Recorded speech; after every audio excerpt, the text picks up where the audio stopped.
इस वक्त की बड़ी खबर इंदौर से। के मिश्रा से एमपी हेड विशाल भावसार की बेबाक बातचीत। देखिए शहर प्राइम डिजिटल चैनल पर। केवल क्या कहा मिश्रा जी ने। प्रदेश कांग्रेस के प्रवक्ता के मिश्रा से गौवंश तस्करी, लव जिहाद और धाकड़ प्रकरण को लेकर पूछे गए सवाल और उसके सटीक जवाब। मैं हूं विशाल भावसार और आप देख रहे हैं शहर प्राइम डिजिटल। इस वक्त मौजूद हूं मैं प्रदेश कांग्रेस प्रवक्ता और वरिष्ठ अधिवक्ता हाईकोर्ट श्री के मिश्रा जी के साथ। मैं उनसे जानना चाहूँगा कि किस प्रकार से इस वक्त कांग्रेस की स्थिति मध्य प्रदेश में है और जिन मुद्दों पर वे हमेशा ऐसे ही भाजपा को घेरते रही है, ऐसे कुछ मुद्दों के साथ मैं उनसे बात करता हूँ। जी नमस्कार सर, आपका शहर प्राइम पर। सर, किन मुद्दों को लेकर कांग्रेस कम पड़ रही है सर जमीनी स्तर पर? हम पूरी ताकत के साथ भारतीय जनता पार्टी के खिलाफ मैदान में हैं, क्योंकि मीडिया तंत्र, जनसंपर्क, साधन, प्रशासन, पैसा भारतीय जनता पार्टी के पास है और 21 सालों से हम लोग सरकार में नहीं हैं, तो हमें एक संगठित और संपन्न विचारधारा से लड़ना है।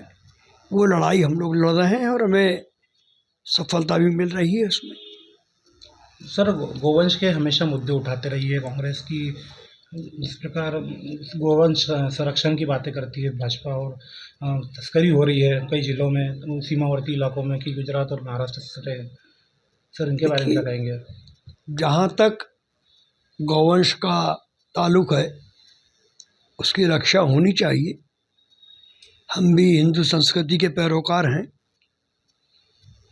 मगर देश में जब से माननीय नरेंद्र मोदी साहब आए हैं प्रधानमंत्री बनकर, उसके बाद मांस का निर्यात कितना बढ़ा है, कितना प्रतिशत बढ़ा है जी, उस पर चर्चा हो जाए। सर्वाधिक मांस की बिक्री और उसका निर्यात एनडीए सरकार में बढ़ा है। और जो लोग गोवंश की बात करते हैं, हिंदुत्व और सनातन के ठेकेदार बनते हैं, उन लोगों को मांस विक्रेताओं से 250 करोड़ रुपए चंदा लेने में भी कोई परहेज नहीं है। तो ये लोग कैसे सनातनी हैं, कैसे हिंदुत्व के ठेकेदार हैं, कैसे हिंदुत्व के पैरोकार हैं, स्पष्ट करना चाहिए। सही। सर, एक लव जिहाद का मुद्दा भी बार बार उठ के आते रहा है और काफ़ी मतलब बड़े तरीके से आता है कि लव जिहाद होता है। क्या बोलना है इस बारे में, लेकिन किस स्तर पे कांग्रेस देख रही है? लव जिहाद के लिए इस देश में पर्याप्त कानून है। भोपाल में लव जिहाद की घटना हुई, जिस मछली पर हम लोगों ने अटैक किया था, वो मछली किन किन मगरमच्छों के संरक्षण में काम कर रहा है, उसकी नाम आने के बावजूद भी आज तक गिरफ्तारी क्यों नहीं हुई? भारतीय जनता पार्टी के लोग ही उसको क्यों बचाते हैं? लव जिहाद तो दिखाई दे रहा है, मगर मनोहर लाल धाकड़ के प्रकरण पर भारतीय जनता पार्टी क्यों नहीं बोली? बिल्कुल। तो इन पर भी विचार होना चाहिए। कहीं ना कहीं एक देखा गया उस प्रकरण में कि धाकड़ पर जो कठोर कार्रवाई होनी थी, उसके बजाय जो टोल के जो कर्मचारी थे जो उनको हटा दिया गया। तो ये किस प्रकार मानेंगे आपकी तानाशाही? अब आप सोचिएगा जी कि जिस तरह का नेशनल हाईवे पर अपराध धाकड़ जी ने किया है, उनकी 24 घंटे भी पूरे नहीं होते हैं, जमानत हो जाती है। क्यों हुई? क्या सामान्य अपराधी को भी इस तरह के जघन्य अपराध में जमानत मिलती है? जो वीडियो आपने भी देखा होगा, बिल्कुल। शायद मैंने अपने राजनीतिक जीवन में नग्नता का इतना खुला प्रदर्शन सड़क पर नहीं देखा है।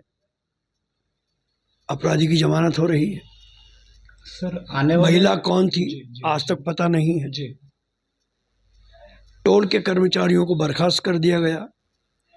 तो नैसर्गिक सिद्धांत है कि एक पक्षी न्याय नहीं होता है।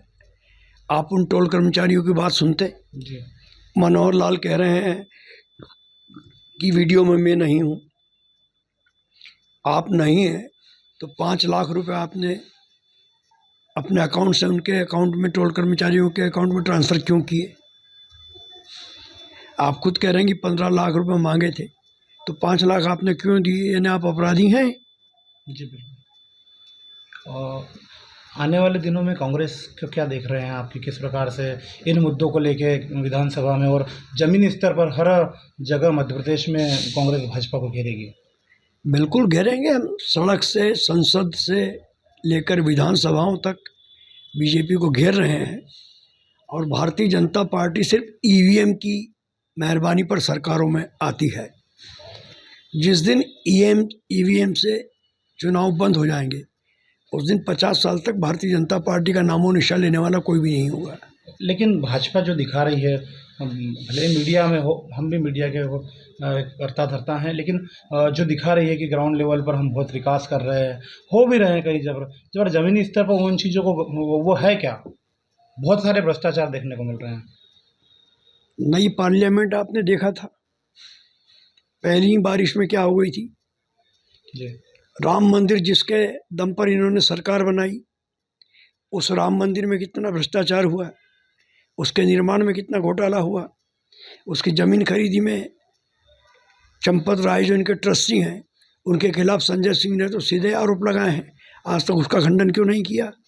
आज ही मैंने पढ़ा है कि लाखों रुपए का प्रसाद में घोटाला हुआ है राम मंदिर में, रामलला के नाम पर।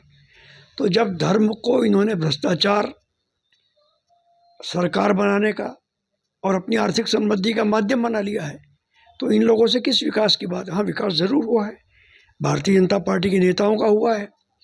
जिनके पास पंचर जुड़वाने के साइकिल के पैसे नहीं होते थे, आज 50-50 लाख की गाड़ियों में घूम रहे, वो पैसा कहाँ से आ गया है?